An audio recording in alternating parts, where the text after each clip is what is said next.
IPL 2026 নতুন মৌসুম, নতুন স্বপ্ন, আর সেই স্বপ্নের মঞ্চে নিজেদের ঘরের মাঠে দুর্দান্তভাবে অভিযান শুরু করলো পাঞ্জাব কিংস, যেখানে আগের 3 ম্যাচের মতোই পরে ব্যাট করে জয় তুলে নিল তারা।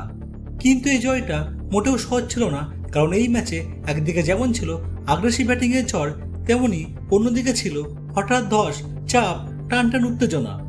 আর ঠিক কোন মুহূর্তে কোন ওভারে ম্যাচটা পুরো ঘুরে গেল, সেই গল্পটাই এখন আমরা বিস্তারিতভাবে দেখব। গুজরাট টাইটান্স ভালো শুরু করলেও চাহাল আর বিজয় কুমারের নিয়ন্ত্রিত বোলিংয়ের সামনে 20 ওভারে 162 রানেই থেমে যায়। 163 রানের লক্ষ্য তাড়া করতে নেমে পাঞ্জাব শুরু করে ঝড়ের গতিতে। প্রিয়াঙ্ক সারিয়া দ্রুত ছক্কা মারলেও রাবারের বলে আউট হন, কিন্তু এরপর কুপার কনলি আর প্রভ সিমরন মিলে আসল ঝড় তোলেন।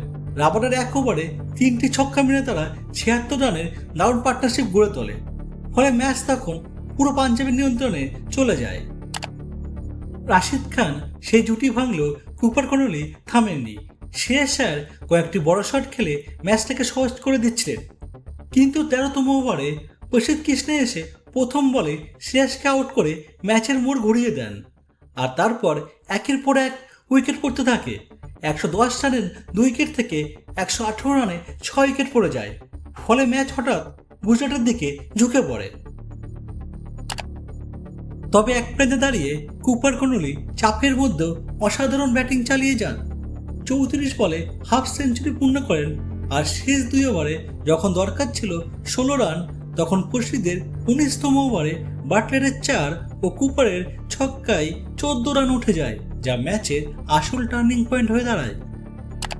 শেষ পর্যন্ত 19.1 ওভারে কুপার কনলি ঠান্ডা মাথায় ম্যাচ ফিনিশ করে দেন, আর পাঞ্জাব কিংস 3 উইকেটে জয় তুলে নেয়। যেখানে ডিবাট ম্যাচে 72 রানে অসাধারণ ইনিংস খেলে কুপার কনলি হয়ে ওঠেন ম্যাচের আসল নায়ক। বন্ধুরা, আজকের মতো এই পর্যন্তই। ভিডিওটি ভালো লাগলে লাইক, শেয়ার এবং সাবস্ক্রাইব করতে ভুলবেন না। দেখা হবে পরবর্তী ভিডিওতে। ধন্যবাদ।